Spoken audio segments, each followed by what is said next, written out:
Good morning बच्चों। आज का जो हमारा टॉपिक है, हम पारिभाषिक शब्दावली सीख रहे हैं। उस पारिभाषिक शब्दावली में हम सब आज टॉपिक सीखेंगे संपत्तियां यानी कि असेट्स। इसमें हम पढ़ेंगे कि असेट्स क्या होती हैं, असेट्स के टाइप क्या क्या होते हैं और साथ में इनके एग्जाम्पल्स क्या होते हैं, व्यापार में बिजनेस में असेट्स का क्या मतलब होता है। बच्चों, जैसा कि आप अपने घर में रहते हैं तो घर में भी बहुत सारी चीज़ें होती हैं, जैसे आपके घर में fridge, TV, cooler, washing machine, पंखे, मेज, कुर्सी, जितनी भी सोफा सेट वगैरह हैं, ये सब आपके घर के लिए आपकी संपत्ति है। जो भी आपका बैंक में अकाउंट है, जो भी आपके पास कैश रखा है, ये सब आपके लिए संपत्ति है। ऐसे ही व्यापार में भी संपत्तियां हुआ करती हैं, वे मूल्यवान संसाधन जो कि व्यापार की कार्य क्षमता को बढ़ाने के लिए, जैसे आपके घर में जितनी भी संपत्ति है वो आपके घर की क्षमता को, घर में जो कार्य क्षमता होती है उसको बढ़ाने में सहायक होती है। जैसे फ्रिज है, अगर आपके घर में फ्रिज है तो आप तुरंत ठंडा पानी निकाल करके पी लेते हैं, लेकिन यदि आपके घर में फ्रिज नहीं है और आपको ठंडा पानी पीने की चाह है तो आपको बाहर जाना पड़ेगा और बाहर जा कर के आपको बर्फ़ खरीद करके लानी पड़ेगी, जिसमें आपका समय भी लगेगा और साथ में पैसा भी जाएगा। ऐसे ही अगर उन संपत्तियों को आप अपने घर में मैनेज कर लेते हैं तो वो आपको सुख भी देती है, साथ में आपकी कार्य क्षमता को बढ़ाने में भी सहायक सिद्ध होती है। तो व्यापार में भी इसी प्रकार से वह मूल्यवान संसाधन जो कि व्यापार की कार्य क्षमता को बढ़ाने में सहायक सिद्ध होते हैं। साथ में जो इनका जो स्वामी होता है वो व्यवसायी होता है, ठीक है, लेकिन व्यवसायी इसके लिए अरेंज करता है। वास्तव में इसका पूरा अधिकार व्यवसाय के पास होता है, यानी व्यवसायी व्यवसाय के लिए इन संपत्तियों को खरीदता है, तो इस पर पूरा हक व्यवसाय का होता है। व्यवसाय का स्वामी केवल इनको अरेंज करने के लिए किया जाता है। इसीलिए इन संपत्तियों पर होने वाले खर्चे, इन संपत्तियों पर लगने वाला मूल्यह्रास, वो सब व्यापार का ही खर्चा माना जाता है, व्यापार के स्वामी का खर्चा नहीं। बच्चों, ये जो संपत्तियां होती हैं ये बेचने के उद्देश्य से नहीं खरीदी जाती।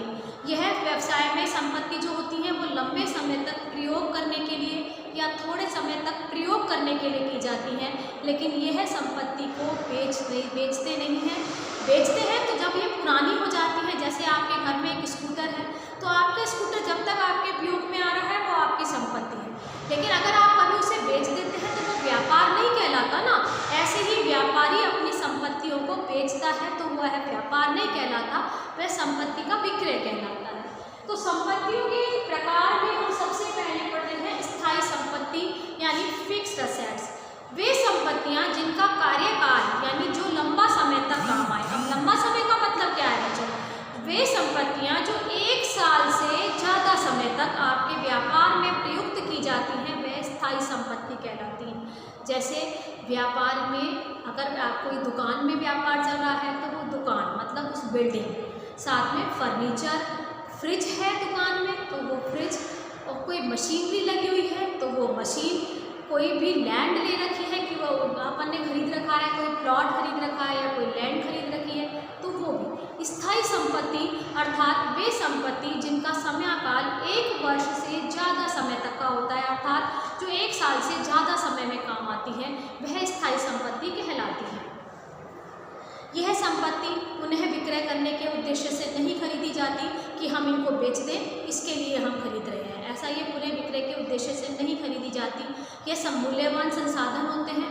ये संपत्ति व्यवसाय की कार्य क्षमता को बढ़ाने में सिद्ध होते हैं, ठीक है ना बच्चों। देखो, अगर हमारे पास हमारी ज़मीन है या हमारी दुकान है तो हम इजीली उसमें काम कर सकते हैं, नो प्रॉफिट नो लॉस पर काम कर सकते हैं। लेकिन यदि हम किसी और व्यक्ति की दुकान किराए पर लेकर के काम करते हैं तो हमारे को एक लगा रहेगा कि हमको इसका किराया चुकाना है। साथ में एक बहुत बड़ी समस्या रहती है बच्चों, जब व्यापार अगर अपनी शॉप पे किया जाए तो ये लगता है कि चलो जब भी व्यापार की गुडविल बढ़ती है यानी व्यापार की साख बढ़ती है, यानी लोग जानने लगते हैं जब व्यापार को तो उस जगह के कारण जानने लगते हैं। लेकिन अगर व्यापारी किराए की जगह पर शुरू करता है तो जैसे ही उस संपत्ति की उस जगह की वैल्यू बढ़ती है तो अगला जो मालिक है वो उस दुकान को खाली भी करा सकता है। इसीलिए स्थायी संपत्ति जिस पर स्वयं का यानी व्यापार का खुद का हक है, वह व्यापार के लिए फायदेमंद रहती है, ठीक है। इसमें आती है बच्चों furniture, land and building, plant and machinery आदि। अदृश्य वह संपत्ति जो दिखाई नहीं देती लेकिन आपके लिए बहुत ही फायदेमंद है। यह संपत्ति आप इसको ऐसे समझ सकते हैं जैसे कि गुडविल। गुडविल देखो बच्चों, अगर आप यहाँ जाते हैं, मान लो हम अपने अलवर शहर के एग्जाम्पल से ही लेते हैं बच्चों। अलवर शहर में अगर आप एक शॉप खरीदना चाहते हैं बच्चों, कि एक छोटी सी शॉप खरीदना चाहते हैं चूड़ी मार्केट में, वही शॉप लाखों की आएगी। जबकि अगर आप शहर से थोड़ी सी भी बाहर जाकर के अपनी कोई शॉप खरीदना चाहते हैं तो अगर वो ऑन रोड है तो बात अलग है, नहीं तो उतनी महंगी नहीं आएगी जितनी चूड़ी मार्केट में वो शॉप आएगी। छोटी सी जगह की वैल्यू ज़्यादा, बड़ी सी जगह की वैल्यू कम, यानी कि उस स्थान की गुडविल है, यानी उस स्थान की साख है। सब लोग चाहते हैं वहाँ पर पैसा इन्वेस्ट करना क्योंकि उनको लगता है कि वहाँ पर बिजनेस अच्छा चल सकता है। तो वह संपत्ति जो दिखाई नहीं दे रही है लेकिन मूल्यवान है और जो कि व्यवसाय के लिए फायदेमंद है, ये संपत्ति होती है बच्चों अदृश्य संपत्ति। जैसे गुडविल, जैसे पेटेंट, गवर्नमेंट से अपनी किसी विधि को बनाने का पेटेंट करा लेना। ट्रेडमार्क, ट्रेडमार्क का जैसे ISI मार्क का, एगमार्क का आदि। अब इसमें क्या होता है बच्चों, जो ये एगमार्क ISI मार्क होते हैं ना, ये सरकार के द्वारा हमको इशू होते हैं। इनकी अपने आप में एक साख होती है। यदि आपको किसी आपके प्रोडक्ट को ISI मार्का मिला है, यानी कि वो जितने भी जांच की कार्यवाही है उनमें से निकल करके आया है, यानी अगर कोई भी व्यक्ति उसको यूज़ करना चाहता है तो उसके लिए बहुत ही वो फायदेमंद है। इसीलिए वो पेटेंट को अदृश्य संपत्ति माना गया है। ऐसे ही कॉपीराइट होता है और ऐसे ही ट्रेडमार्क होता है, पेटेंट होता है बच्चों। ना नेक्स्ट संपत्ति है चालू संपत्ति, करंट असेट्स। जैसे बच्चों फिक्स असेट्स होती थी जिसका कार्यकाल 1 वर्ष से ज़्यादा का होता है, मतलब जिसको हम 1 वर्ष से ज़्यादा समय तक इस्तेमाल कर सकते हैं। तो चालू संपत्ति जो होती है बच्चों, जिसका कार्यकाल 1 वर्ष से कम समय तक के लिए होता है, यानी 1 दिन से लेकर के 1 साल तक। जैसे आपके हाथ में कैश है वो करंट असेट्स है, जैसे बैंक में बैलेंस है वो करंट असेट्स है। जैसे आपने किसी व्यक्ति को उधार माल बेचा तो आपके डेटर बन जाते हैं, यानी देनदार, यानी अगला व्यक्ति आपको पैसा चुकाएगा। तो आप जब कोई व्यक्ति हमको पैसा चुकाता है तो हम उसको बोलते हैं महीना, 2 महीना, 3 महीना, 6 महीने में पैसे चुका देना, तो वो करंट असेट्स है। अर्थात वह संपत्ति जिसका कार्यकाल 1 वर्ष से कम समय के लिए होता है वह करंट असेट्स यानी चालू संपत्ति कहलाती है। नेक्स्ट आती है जो प्रतिम संपत्ति, जो कि संपत्ति की तरह शो की जाती है अपने खातों में, ठीक है, और वास्तव में वो संपत्ति नहीं होती। देखो कैसे होता है बच्चों, जैसे आपका व्यवसाय नया नया प्रारंभ हो रहा है। अब जब नया व्यवसाय प्रारंभ होता है तो उसके प्रचार प्रसार के लिए हमको बहुत सारा पैसा खर्च करना पड़ता है। मान लो आपने उसके एडवर्टाइजमेंट पर एक बड़ी अमाउंट खर्च करी, यानी आपका बिजनेस जितने का भी है आपने मान लो 5 लाख रुपये एडवर्टाइजमेंट पर खर्च किया। एडवर्टाइजमेंट करने से आप जानते हो ना कि अगर आप एडवर्टाइजमेंट करते हो तो आपका व्यापार आधा तो जगह फेमस हो जाता है। उसके बाद एक बार उसका मोटो होता है ग्राहक को अपने पास तक लाना, उसके बाद आप अपनी अच्छी क्वालिटी उपलब्ध करा करके उस माल को बेच सकते हो। लेकिन ग्राहक को अपने पास लाने के लिए एडवर्टाइजमेंट जरूरी होता है। तो एडवर्टाइजमेंट पर आपने बहुत बड़ा अमाउंट खर्च कर दिया और उसके बाद आपको धीरे धीरे, अब आपका क्या प्रॉब्लम है बच्चों, आपने एक बड़ी राशि 5 लाख रुपए की एडवर्टाइजमेंट पर खर्च कर दी। यदि आप उसी साल के खर्चों में उसको लिख दो कि भाई हमारा 5 लाख रुपये एडवर्टाइजमेंट पर खर्च हुआ, तो उसका परिणाम क्या होगा कि आपको पहले ही साल में आपका व्यापार, क्योंकि एक बहुत बड़ा खर्चा है, तो आपका व्यापार आपको ये शो कर देगा कि आपको लॉस हो गया, और लॉस हो जाने के कारण आपको व्यापार बंद करना भी पड़ सकता है। इसीलिए एक इसका सिस्टम होता है बच्चों कि आप ये सोचते हो कि जो ये 5 लाख रुपया आपने एडवर्टाइजमेंट पर खर्च किया वो कम से कम भी 10 साल आपके काम आएगा, यानी 10 साल तक आपको उस एडवर्टाइजमेंट को दोबारा रिपीट नहीं करना पड़ेगा। उसके पीछे कारण ये है कि हमने एक बार एडवर्टाइजमेंट में खर्च कर लिया, ग्राहक आपके पास आ गया। जब ग्राहक आपके पास आ गया तो आप उसको ऊँची अच्छी क्वालिटी की वस्तु उपलब्ध करा करके, अच्छा व्यवहार करके आप उसे रोक सकते हो। ये सिर्फ ग्राहकों को एक बार आपके पास बुलाने का, लेकिन अगर आपका माल का प्रोडक्शन अच्छा नहीं है या आपकी क्वालिटी अच्छी नहीं है तो ग्राहक आपके पास एडवर्टाइजमेंट के बेस पर टिकेगा नहीं। लेकिन एक बार उसको बुलाने के लिए आपने ये खर्चा किया, अब आपका ये जो खर्चा है मान लो कि 10 साल तक आपके काम आएगा। 5 लाख का खर्चे में 10 का भाग देते हैं तो प्रत्येक वर्ष में 50,000 रुपये का खर्चा मांगते हैं। तो हम इसको लिख लेते हैं कि हमारे 1 साल का खर्चा 50,000, बाकी का जो 9.5 लाख का खर्चा है, 4.5 लाख का जो खर्चा है, उसको हमको संपत्ति के रूप में लिखना पड़ेगा कि हम धीरे धीरे, ये हमारी संपत्ति है, इसको हम धीरे धीरे अपने लाभ हानि खाते में डाल करके, खर्चे के रूप में डाल करके धीरे धीरे खत्म कर लेंगे। अब वास्तव में तो संपत्ति है नहीं, बिक सकती नहीं है, कोई खरीदेगा थोड़ी हमारे एडवर्टाइजमेंट को, इसीलिए संपत्ति नहीं है, लेकिन ये कृत्रिम संपत्ति के रूप में काम आती है, उसको बोलते हैं हम फिक्टिशियस एसेट्स। ये होते हैं एडवर्टाइजमेंट के संबंध में खर्चे, प्रीलिमिनरी एक्सपेंसेस यानी व्यवसाय को प्रारंभ करने में होने वाले प्रारंभिक व्यय। ये तो है बच्चों आपकी संपत्ति। ऐसे ही आपके दायित्व हुआ करते हैं बच्चों। तो दायित्व के लिए जैसे संपत्ति होती है उसका जस्ट विपरीत होता है बच्चों दायित्व, जिसको हम इंग्लिश में बोलते हैं लायबिलिटीज।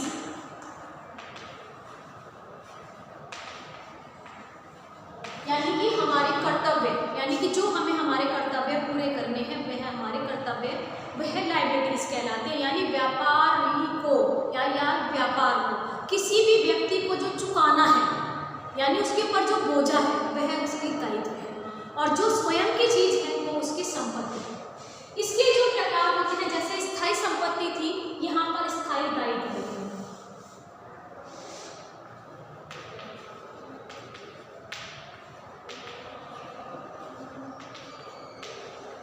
ठीक है बच्चों, जैसे अदृश्य संपत्ति होती है ऐसे अदृश्य दायित्व नहीं हुआ करता। जैसे आपकी चालू संपत्ति होती है वैसे ही आपके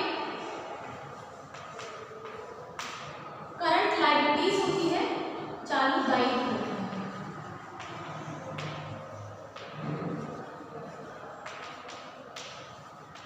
ठीक है बच्चों, जैसे आपकी कृत्रिम संपत्ति होती है ऐसे आपके कृत्रिम दायित्व नहीं हुआ करते। तो बच्चों चालू दायित्व के अलावा यहाँ पर हो सकते हैं आपके पास दीर्घकालीन दायित्व,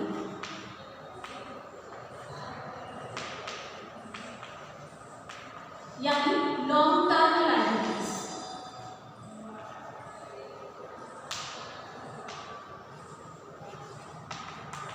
और यहाँ हो सकते हैं आपके अल्पकालीन दायित्व,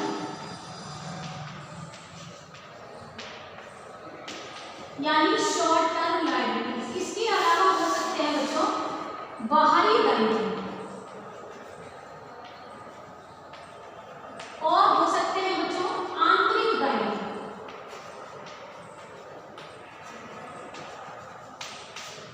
ठीक है बच्चों, और भी जो प्रकार होते हैं धीरे धीरे हम जब आप पढ़ते जाएंगे आप समझते जाएंगे। आज हम इनके बारे में सबसे पहले स्थायी दायित्व। स्थायी दायित्व और दीर्घकालीन दायित्व हम एक ही नाम दे सकते हैं इसको, यानी वे दायित्व जिनका भुगतान 1 वर्ष से ज़्यादा समय तक आप कर सकते हैं। दायित्व क्या है?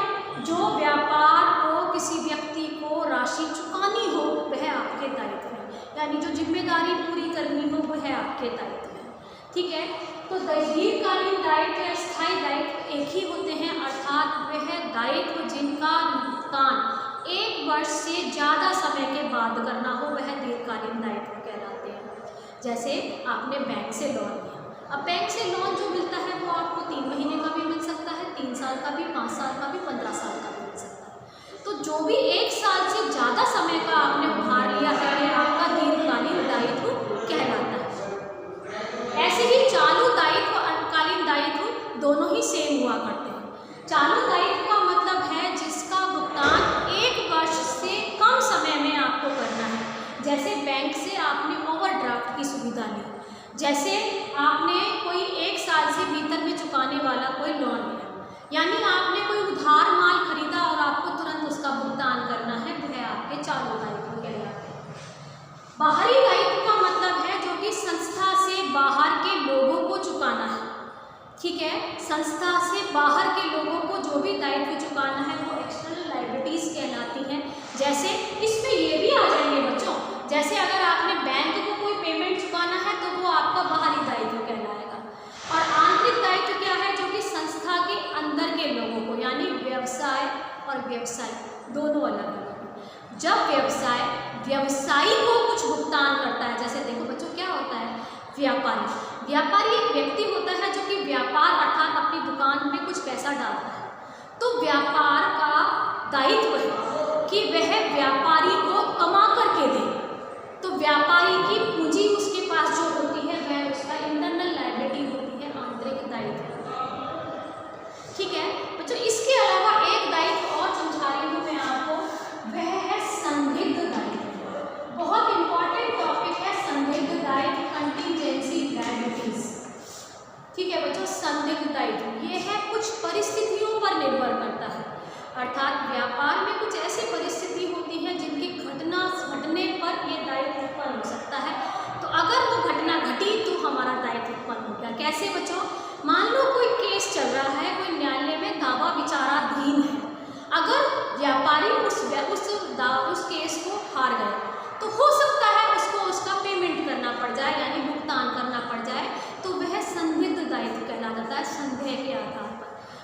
किसी व्यक्ति को आपने कोई गारंटी दी है कि इस निश्चित समय के पश्चात आप उसको भुगतान करेंगे, ठीक है, मतलब एक व्यक्ति की गारंटी दी है कि निश्चित व्यक्ति के पश्चात, निश्चित समय के पश्चात अगर यह व्यापारी एक्स व्यापारी भुगतान नहीं करेगा तो हम करेंगे।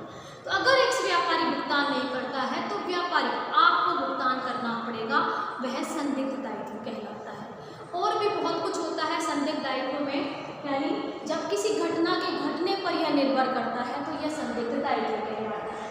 ठीक है बच्चों, आज आपका टॉपिक है संपत्ति और दायित्व के प्रकार। आपको यह टॉपिक मैं आपको PDF के रूप में भी भेज रही हूँ, आपको इसको लिखना है, आपको इसको समझना है और कोई प्रॉब्लम आए तो कंसल्ट करना है।